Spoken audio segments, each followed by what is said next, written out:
예, 이번 시간이, 이번 학기 마지막 수업이 될 것 같습니다. 지난 시간에 이어서 포지셔닝 전략의 계획 수립과 진행에 대해서 쭉 살펴보도록 하겠습니다. 그 포지셔닝의 전략 계획을 수립하는 것과 이제 집행하는 과정이 이게 단순한 과정이 아니죠. 분석이 굉장히 많이 요구되는 과정이라고 볼 수 있어요. 일단 기본적으로 소비자 욕구와 경쟁 상황에 대한 분석이 이루어져야 됩니다. 소비자 욕구와 경쟁 상황. 소비자의 욕구라는 건 뭐 우리가 뭘 하든 간에 이 마케팅에서는 반드시 선행적으로 파악이 돼야 될 그런 데이터가 되겠고, 그리고 이제 경쟁 상황이라는 것도 역시 시장 내에서 우리 브랜드와 또 경쟁사들의 어떤 브랜드들이 어떤 상황에 놓여 있는지를 분석하는 일이에요. 그래서 굉장히 중요한 분석이 되겠죠. 그리고 나면 그런 분석을 통해서 이제 우리가 어느 정도의 위치에 자리를 잡아야 되는지를 검토를 해야 되는 거죠. 그래서 가능한 경쟁 우위 요인의 검토입니다. 즉 우리가 경쟁사보다 조금이라도 더 나은, 뭐 가능하다면 확실하게 차별적으로 우위에 있는 요인들을 쭉 검토하는 게 가장 좋은 전략이 되겠죠. 그래서 가능한 경쟁 우위에 있는 요인들을 검토하는 작업을 하고요. 그리고 나면 이제 차별화 요인을 선정하는 거예요. 우리가 경쟁사들과 확실하게 차별화할 수 있는 요인이 무엇인지를 딱 몇 가지로 선정을 해야 되는데, 그렇게 많지 않을 수가 있죠. 대부분 비슷하기 때문에. 근데 정말 우리가 경쟁사보다는 조금 더 위에 있는, 그리고 경쟁사가 이야기할 수 없는, 우리만이 이야기할 수 있는 차별화 요인이 무엇인지를 확실하게 찾아내야 돼서, 그런 어떤 차별화 요소를 가지고 이제 포지셔닝을 해 나가야 된다라고 하는 것으로 결정을 해야 돼요. 그래서 선정된 포지셔닝의 이제 전달이다. 물론 전달을 한다는 것은 어떻게 우리가 이제 포지셔닝 시킬 것인가를 결정하는 거죠. 뭐 대부분이 이제 광고를 통해서 하는 경우가 가장 일반적이라고 볼 수 있어요.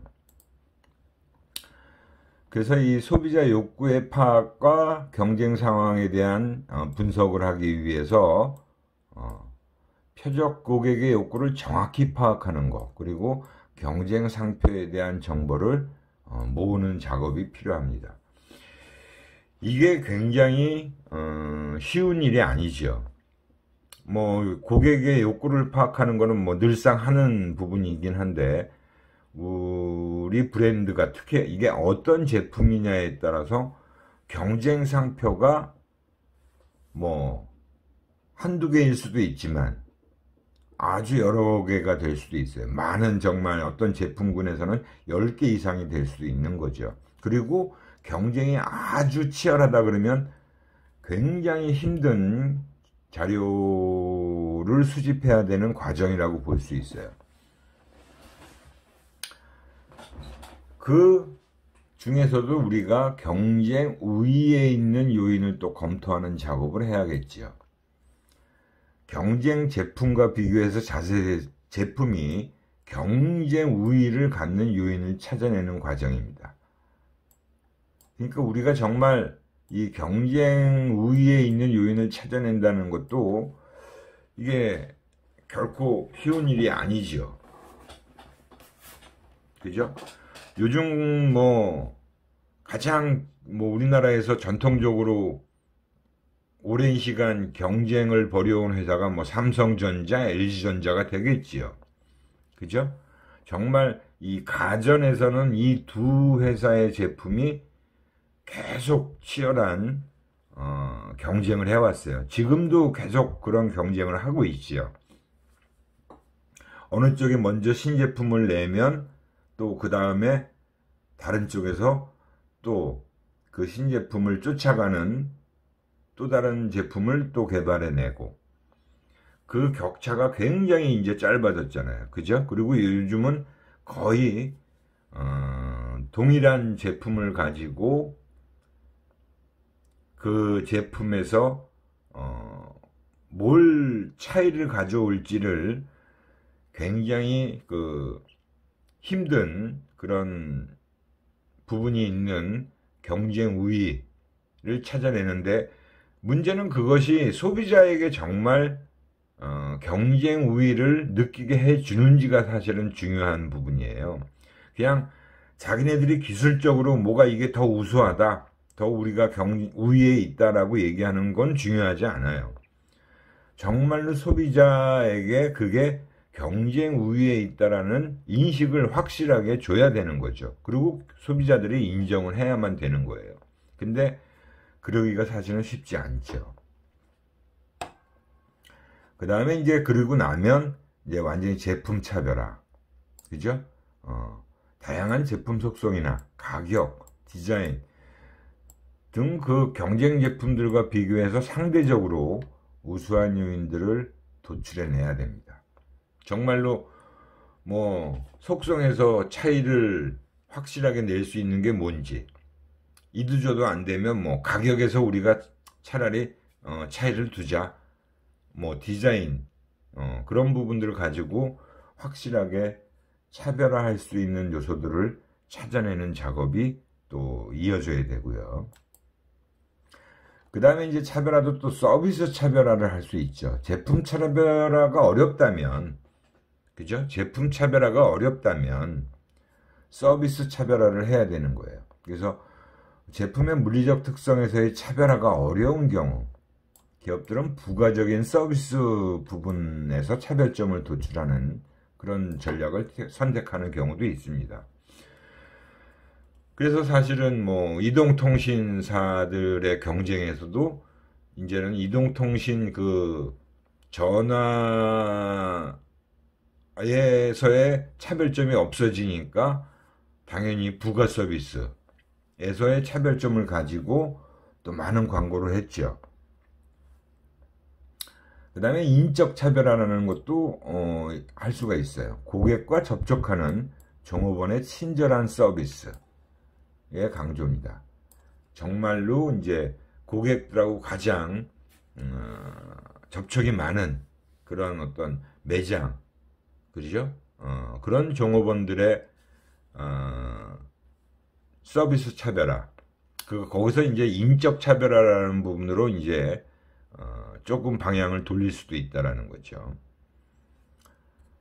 뭐, 그 다음에 이제 소비자들은 또 이미지 차별화라는 것도, 할 수가 있습니다. 그래서 소비자들은 기업 또는 상표의 이미지에 따라 제품을 인식하기 때문에 경쟁 제품과 차별적인 이미지를, 구축하기 위해서 많은 노력들을 하고 있어요. 사실은 뭐, 우리가 너무나 잘 알고 있는 스타벅스, 그죠? 차별적인 이미지로 소비자들로부터 선택되는 스타벅스다. 그래서 여기 지금 우리 사진은 세계 최초로 스타벅스 1호점이에요. 시애틀에 있는 파이크 플레이스 마켓이다 라고 할 수 있는데, 아무튼 이 스타벅스 같은 경우가 국내에서도 여러 가지로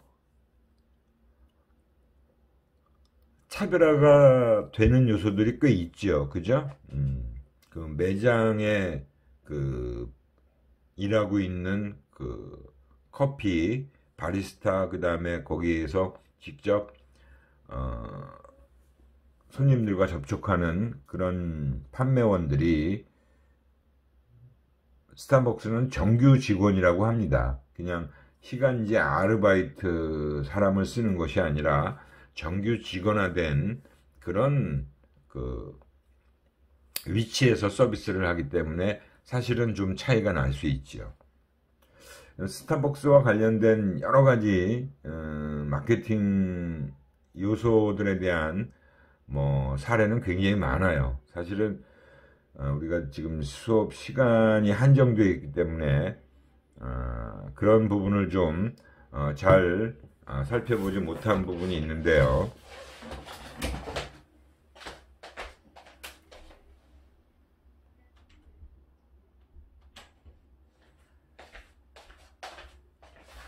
아마 여러분들이 궁금한 부분이 있다면 아마 유튜브 같은 데서 좀 더 이 스타벅스와 관련된 마케팅 차별화된 전략 같은 것들은 많이 노출이 돼 있을 거로 보입니다.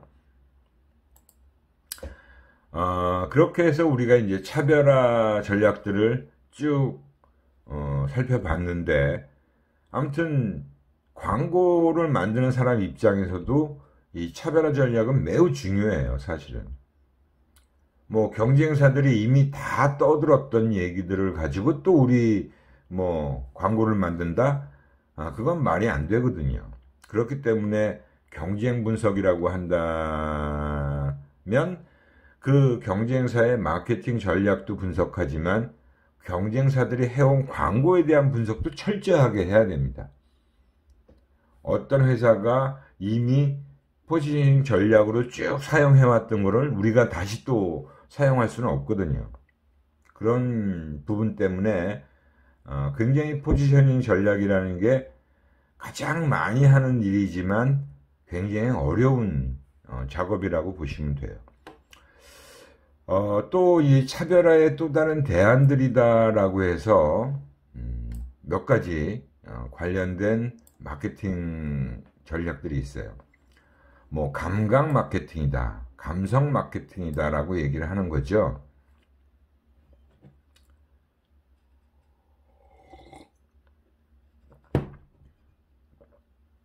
이건 이제 감각에만 초점을 맞춘 거죠.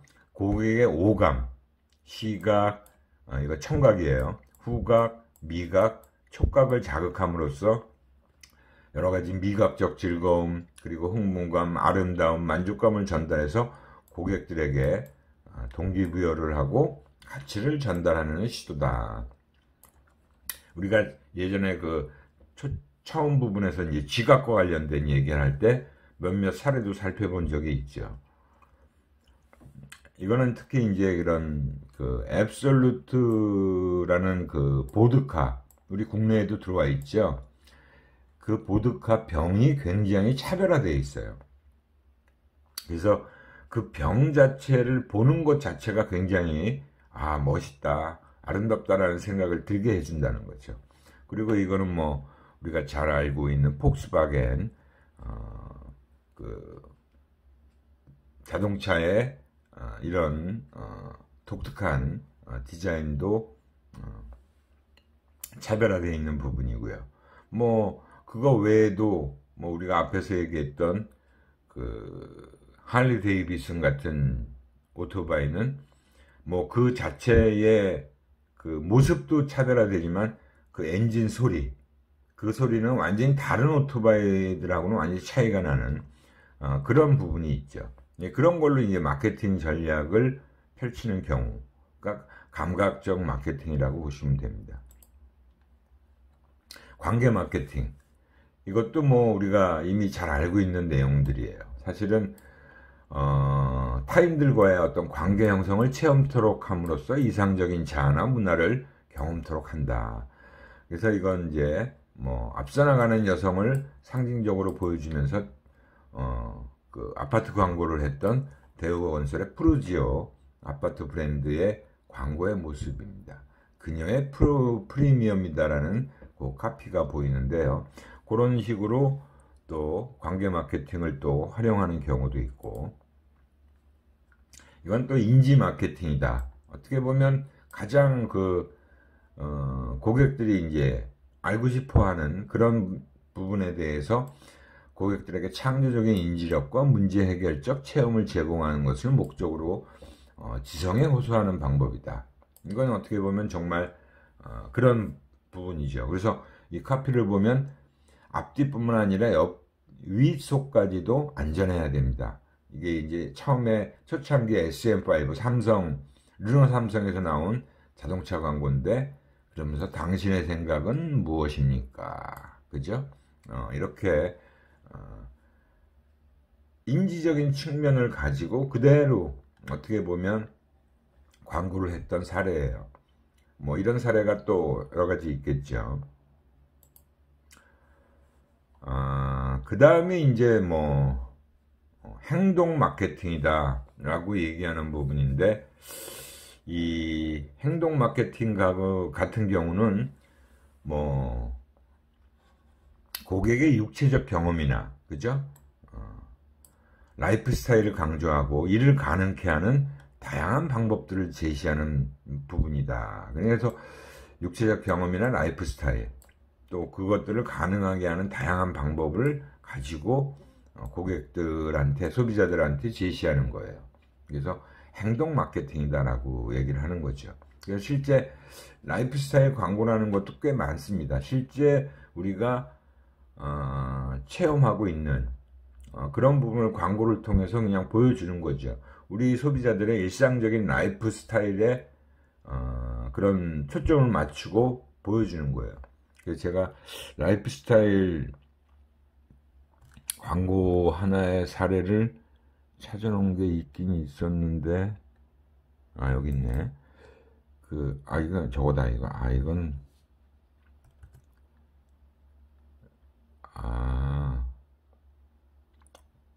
유튜브의 내용이 아니네. 유튜브에 제가 찾아놓은 부분이 있는데, 그것들 한번, 볼게요. 이거 아마 내용 다 정리하고 나서 한번 보도록 할게요. 그 다음에 이제 감성 마케팅. 브랜드와 관련해서 약간 무드나 강렬한 즐거움, 자부심과 같은 감성적 체험을 창출하기 위해서 사람들의 느낌과 감정에 소구하는 방법이다. 이거는 또 2000년대 초반부터 해서 또 한동안 감성 마케팅이라는 게 우리 국내에서도 꽤 많이 시도되어서 많은 기업들이 이 감성 마케팅을 꽤 많이 했어요.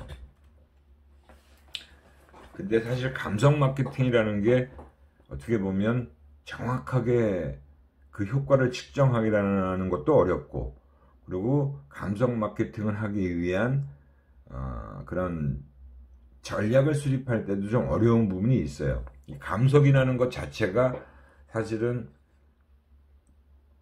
분명하게 측정하고 과학적으로 뭔가 파악해내는데 조금 어려움이 있다라는 거죠. 그래서 이제 뉴로 마케팅이라는 게 거기서 또 도입이 되죠. 우리 인간의 뇌 상태를 직접 우리가 파악할 수 있게 되면서 뉴로 마케팅이라는 것도 이 감성 마케팅을 하는데 많이 활용되기도 했습니다. 근데 뉴로 마케팅이라는 것도 우리가 연구하는 차원에서는 그런 MRI로 찍고 소비자들의 뇌를 관찰하고 그렇게 해서 연구 결과를 파악해내는 데 활용이 되지만, 실질적으로 현장에서 마케팅을 실행하는 데 있어서 뉴로 마케팅을 도입한다는 건 굉장히 어려워요. 뉴로 마케팅이 효과가 있다라는 것은 그런 연구 방법적인 측면에서의 검증을 하기 위한 작업을 하는 데는 활용이 될 수 있지만, 그래서 그렇게 이제 활용된 결과, 검증된 결과를 바탕으로 해서 어떤 전략을 전개하는 것은 어느 정도 가능해진 부분이 있죠. 효과가 있다라는 것을 알려주는 거죠. 그런 부분에서 이 감성 마케팅이 실제로 이루어진 그런 사례도 있습니다. 이 제품 포지셔닝에 활용될 차별화 요인을 선정하는 부분인데요. 이 제품 포지셔닝에 활용될 차별화 요인을 선정하는 것 자체가 굉장히 중요하죠.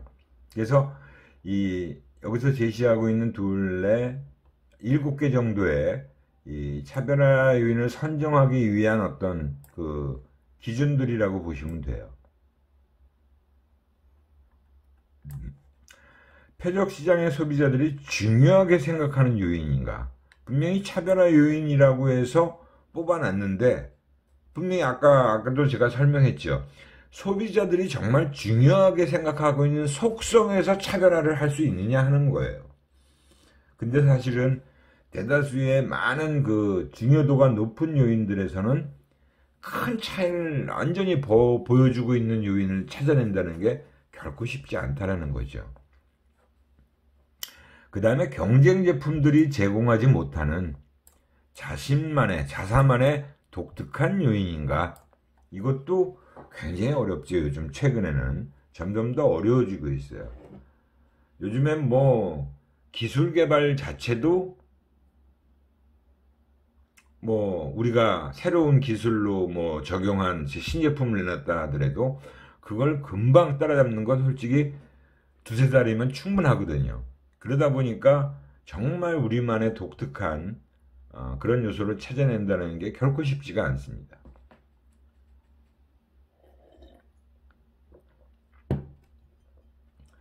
다른 대안들보다 우수한 방법인가 하는 것도 우리가 검토를 해봐야 되고, 그 차별점을 소비자들에게 명확하게 전달할 수 있는가, 이것도 중요하죠. 굉장히 뭐 독특하고 중요하게 생각하는 그런 차별화 요소를 찾았는데 그걸 과연 소비자에게 어떻게 전달할 거냐 하는 그 부분도 되게 중요한 요인이라고 볼 수 있어요. 실제로 제가 광고 대행사에 근무하고 있을 당시에 저는 마케터로서 일을 했기 때문에 이제 차별점이라는 걸 분명히 뽑았어요.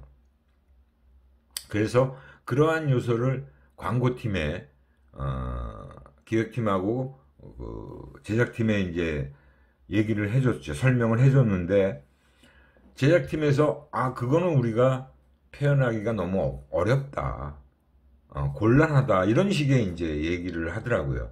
그래서 제가 전달했던 그 컨셉으로 광고를 제작하지 못한 사례도 있었습니다. 분명히 그게 차별점이 될 수 있고 확실한 컨셉이었는데 거기서 이제 분석으로 결국 끝난 거죠. 또 경쟁사들이 쉽게 모방할 수 없는 요인이냐라는 것도 중요하겠죠. 그 다음에 이 대안의 가격이 고객들에게 너무 비싸지 않은가 하는 것도 사실은 또 생각해 볼 문제예요. 가격이라는 걸 가지고 그렇게 우리가 차별화 요소로 사용한 그런 어떤 부분이 너무 가격적으로 고가로 책정될 수 있는 요인이면 그것도 쉽게 사용하기는 어려운 부분이 있죠. 그래서 이 포지셔닝 전략을 우리가 실행했을 때 이익 달성이 가능한가? 이거는 가장 현실적인 문제겠죠. 그죠? 하여튼 이러한 그 차별화 요인을 선정하는 것 자체가 많은 것들을 검토해야 된다는 차원에서도 아주 중요한 작업이기도 하고요. 그래서 이제 우리가 포지셔닝을 실행하는 거예요. 그죠? 표적 고객들에게 실제로 전달하는 과정이 이제 실행 과정이 되겠죠. 욕구 파악 및 이를 근거로 한 시장 세분화.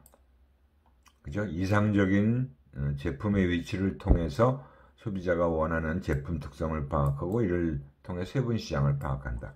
그래서 우리가 앞에서 살펴봤던 그 퍼셉추얼 맵이라는 지각도를 그리고 아이디어라는 제품의 이상점은 어디고 우리 회사 브랜드의 위치는 어디고 경쟁사의 위치는 어딘가를 다 찍을 수가 있잖아요. 그렇게 해서 서로가 뭔가 겹치지 않는 그런 것들을 찾아내는 거죠. 상품별 제품 포지셔닝의 적합성 평가. 그래서 소비자들에게 지각된 각 상표들의 상대적 자사상표가 제대로 포지셔닝 되었는지 확인하는 작업도 필요하죠. 그리고 시장의 경쟁 구조를 파악하는 작업. 그죠? 자사의 상표들과 경쟁 관계에 있는 상표들을 파악하는 거. 제가 이 광고 회사에 있으면서 마케터로서 이제 제가 이런 것들을 다 이제 기획팀하고 제작팀에 주면 기획팀에 있는 친구들이 경쟁 회사에서 광고한 것들을 뭐 얼마 되지 않는 광고라면 그렇게 크게 문제가 되지 않는데, 정말 오래도록 광고를 해왔거나 정말 많은 제품을 가지고 경쟁사들이 많은 경우에는 몇 날 며칠 밤샘 작업을 해서 그 경쟁자들이 했던 광고를 다 뽑아내야 돼요. 어떤 컨셉으로 어떤 광고를 했고, 뭐 방송, 신문 이런 데서 했던 광고들을 다 찾아내서 그거를 쫙 분석해 놓은 자료를 만들어야 됩니다. 굉장히 힘든 작업이죠. 소비자들이 원하는 이상점과 각 상표들의 상대적 위치의 분석을 통해서 시장계를 파악하는 것. 하여튼 이런 것들이 결국은 이제 포지셔닝을 실행하는 작업이라고 보시면 됩니다. 그래서 이렇게 해서 우리가 STP의 마지막 포지셔닝과 관련된 전략들을 살펴봤어요. 그래서 이 STP라는 게 마케팅의 가장 기본적인 전략이기도 하면서 또 가장 중요한 전략이기도 합니다. 그래서 우리가 소비자 심리학을 이렇게 한 학기 동안 공부하는 이유는 사실은 마케팅에서 필요로 하는 그 모든 기본 바탕이 되는 여러 가지 소비자 관련된 데이터 분석뿐만이 아니라 그러한 기본적인 전략을 수립하기 위해 필요한 여러 가지 자료, 그런 것들이 다 이 소비자 심리학이라는 걸 통해서 우리가 공부한 내용들이 하나하나가 다 필요한 그런 요소들이라고 볼 수 있습니다. 그래서 우리가 이렇게 소비자 심리학을 공부하고, 또 우리가 다음 학기에는 제가 광고 심리학을 또 개설을 할 거예요. 또 광고 심리학도 일부 내용은 소비자 심리학과 비슷합니다. 근데 거기에는 이제 완전히 우리가 광고에만 초점을 맞추고 있기 때문에 이 소비자 심리학과는 또 좀 다른 그런 내용으로 구성이 되죠. 아무튼 이러한 그 작업을 하는 것이 우리가 이렇게 소비자 심리학을 공부하고 학습하고 알아야 되는 이유라고 생각하시면 되고요. 일단 그 모든 진도는 다 마치는 걸로 여기서 이번 학기 수업 내용은 이 정도로 정리를 하도록 하겠습니다. 이제 지금부터 여러분들 시험 문제를 또 바로 말씀드려야 되는데요. 시험 문제를 말씀드리는 것도 문제가 꽤 많죠. 아무래도 중간고사를 안 봤기 때문에 보통은 중간고사, 기말고사를 따로 보니까 큰 문제는 없었는데, 이번에는 이제 중간과 기말을 함께 보니까 전부 처음 우리가 학기 초부터 지금까지 배운 내용이 다 범위라고 볼 수 있어요.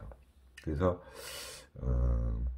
여러분들이 공부하실 때 너무 많은 범위이기 때문에 조금 그 범위 내에서도 뭐에 초점을 맞춰야 된다라고 하는 측면에서 제일 중요한 시간이라고도 볼 수 있죠, 여러분들에게.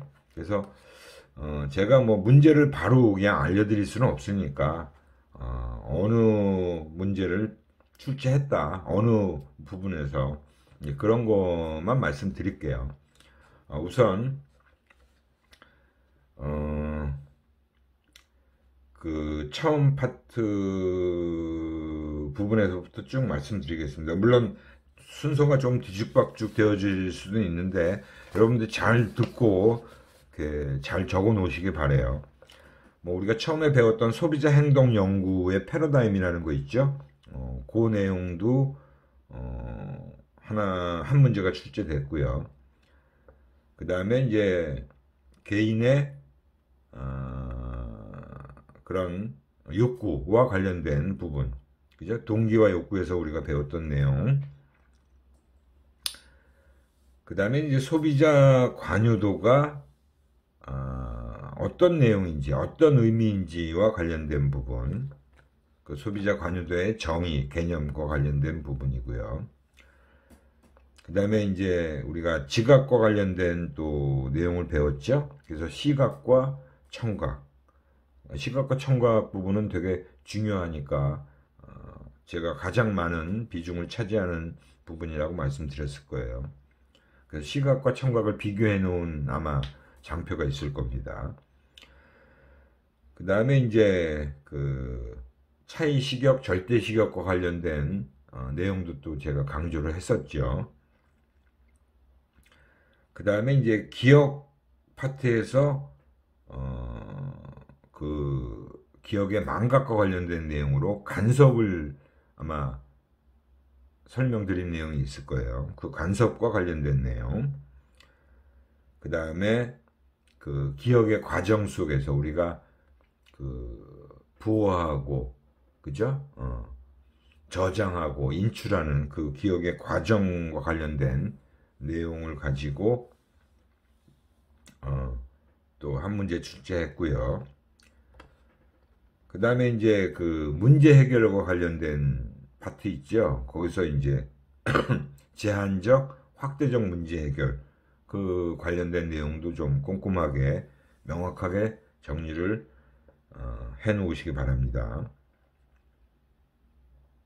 그 다음에 또 그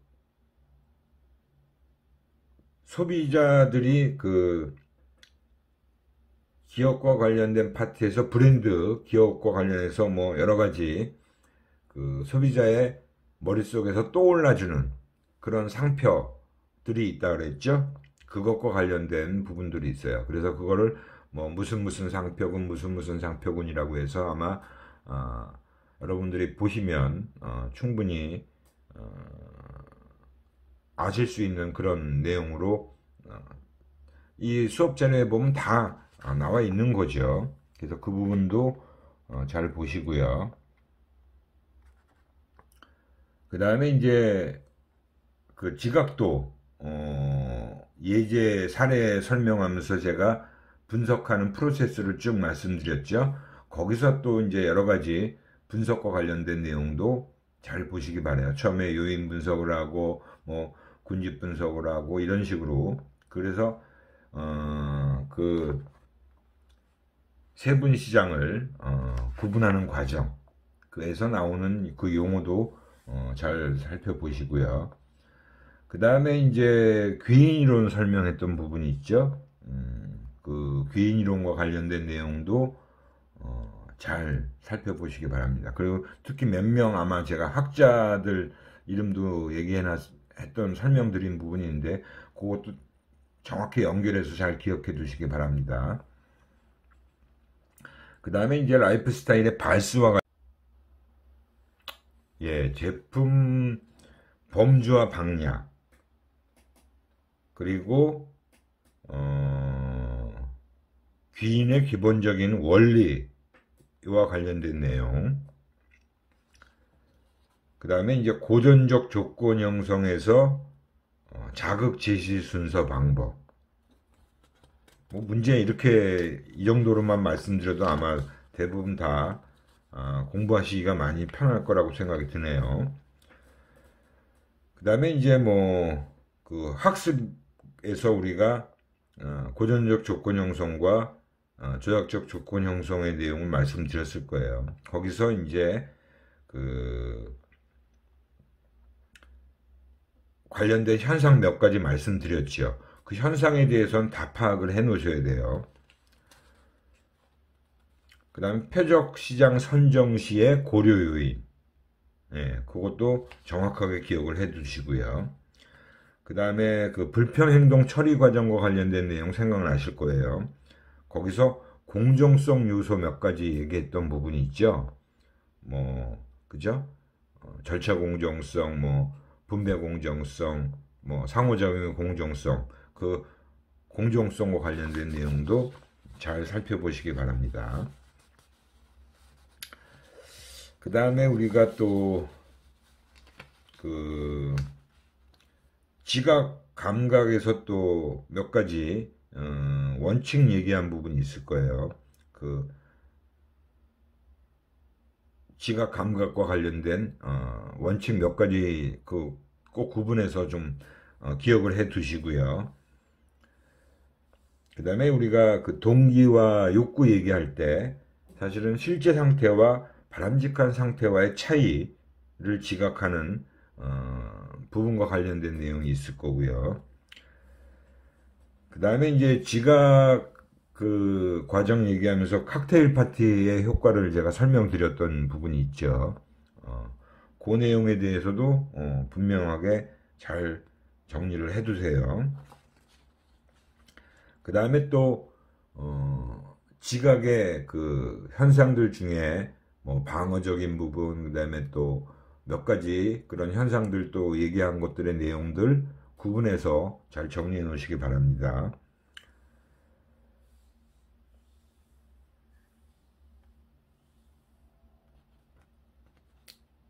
그 다음에 소비자에게 특정 브랜드가 선택되기 위해서 어떤 뭐 군에 들어가야 된다라고 제가 반드시 그 작업이 중요하다라고 말씀드린 내용이 있죠.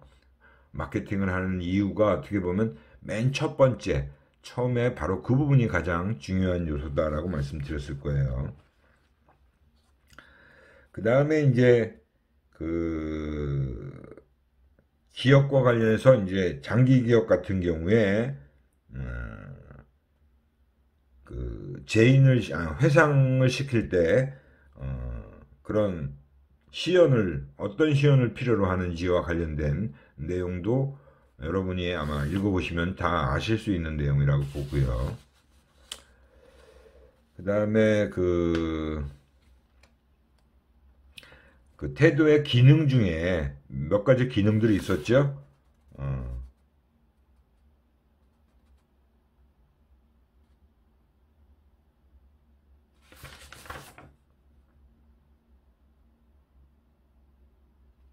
그런 기능과 관련된 내용, 그 다음에 동기조사의 방법과 관련된 내용도 있고요. 그 다음에 이제 마케팅에서 소비자가 그 갈등과 관련된, 그래서 우리가 어떤 대안을 선택하는 경우와 관련된 갈등 내용도 있죠. 그 다음에 태도의 정의는 제가 중요하기 때문에 반드시 기억을 하셔야 된다라고 말씀드렸고요. 마찬가지로 태도의 기능, 그 다음에 태도의 그 측정과 관련해서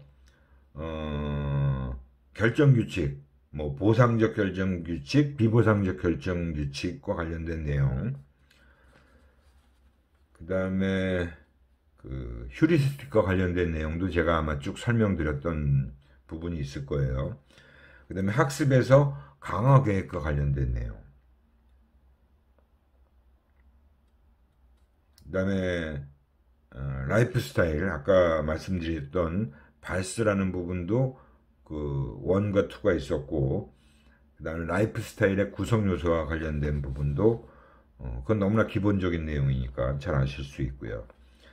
그 다음에 뭐 이것도 지난 시간에 다 배웠던 표적시장 전략, 그 다음에 이제 포지셔닝 방법, 이번 마지막 시간에 막 말씀드렸기 때문에 아마 바로 여러분들이 아실 수 있을 거고, 그다음 불평행동의 유형, 그 다음에 또 중요하다라고 말씀드린 것 중에 인지부조화를 감소시키는 방법이 있죠. 그 부분은 명확하게 기억을 하셔야 됩니다. 직접 또 기술해야 될 수도 있기 때문에 인지부조화를 감소시키는 방법에 대해서는 명확하게 잘 기억을 해 두시기 바라고요.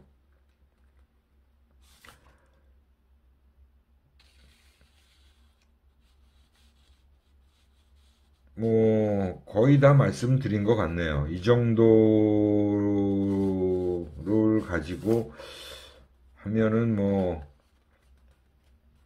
문제 수는 꽤 많은데 세 가지 유형이라고 말씀드렸잖아요. 그죠? 뭐 그 OX 문제가 한 14, 5개 정도 되고요. 그 다음에 이제 객관식, 그죠?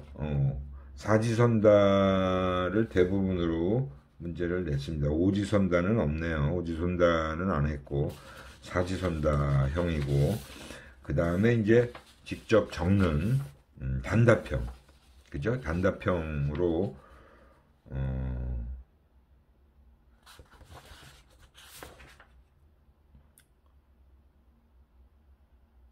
한 20문제 정도가 제가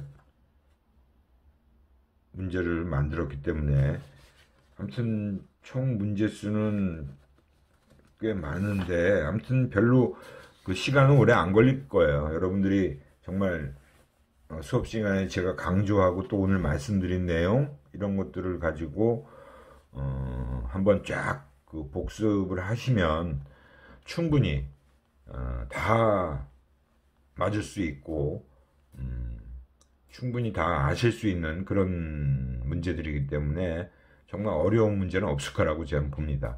아무튼 여러분들 오늘 그 마지막 시간이기 때문에 제가 그 시험 문제까지 다 말씀을 드렸어요.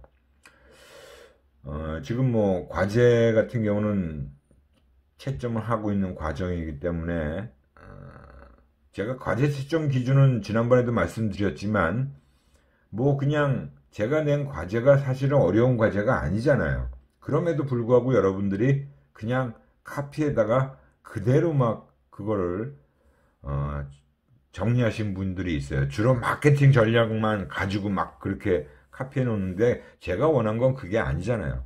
정말 우리가 수업 시간에 배운 내용을 가지고 자기가 분석했다는 그런 느낌을 제가 받으면 그분이 정리한 그 학생이 정리한 내용이 맞고 틀리고는 중요하지 않아요. 진정성, 성실하게 리포트를 정말 자기 힘으로 작성을 했고 분석을 했는지 그거를 저는 보고자 하는 거지. 뭐 어디서 막 그 잘 만들어진 마케팅 관련된 뭐 내용들을 갖다 카피해 놓은 거 전혀 그거는 제가 좋은 점수를 드릴 수가 없습니다. 자기가 직접 분석했다라는 그 느낌을 제가 가장 중요한 채점 기준으로 생각하니까요. 그거는 분명히 그렇게 알고 계시면 됩니다. 물론 제가 그 피드백 내용은 다 달아서 여러분들이 점수를 많이 받은 근거나 많이 받지 못한 근거를 아실 수 있게끔 해드릴 거고요. 아무튼 이번 학기 수업도 역시 우리가 이 코로나로 인해서 이렇게 원격으로 인터넷 수업을 제가 할 수밖에 없었는데요. 뭐 다음 학기는 어떻게 될지 아직 그 학교에서의 방침은 정해지지 않은 것 같습니다. 근데 지금 상황으로 봐서는 내년 1학기 같은 경우도 뭐 하반기로 갈수록은 좀 나아지겠지만 뭐 백신도 개발됐다고 하니까 근데 지금 상황 같으면은 뭐 또 비대면 수업을 해야 되는 상황이 또 벌어지지 않을까라는 생각이 드는데 뭐 내년은 또 내년 가봐야지 하니까 아무튼 여러분들 수고 많이 하셨고요. 시험들 잘 보시고 건강하게 이번 겨울방학들을 잘 보내시기를 기원합니다. 제가 학기 초에 여러분들과 상호작용을 하기 위해서 좀 뭔가 다른 노력을 해보려고 했던 시도를 사실은 못했어요. 근데 그거를 하는 것 자체도 여러분들한테 또 부담을 드릴 수 있다는 생각도 들고 그 대신 여러분들이 질의응답을 그래도 좀 하신 분들은 있고 몇 분들이 질의응답을 해주신 부분이 일단 조금 바람직한 부분이라고 보고요. 좀 더 많은 분들이 질문이나 이런 것들을 해주셨으면 좋았을 텐데 예 아무튼 뭐 다음 학기에는 또 제가 광고 심리학에서 또 뵐 수도 있고 그 다음에 이제 산업 심리학도 개설되니까 다음 학기에 또 뵙도록 하고요. 수고들 많이 하셨고요. 시험들 잘 보시기 바랍니다. 예, 이번 학기는 이걸로 마치도록 하겠습니다.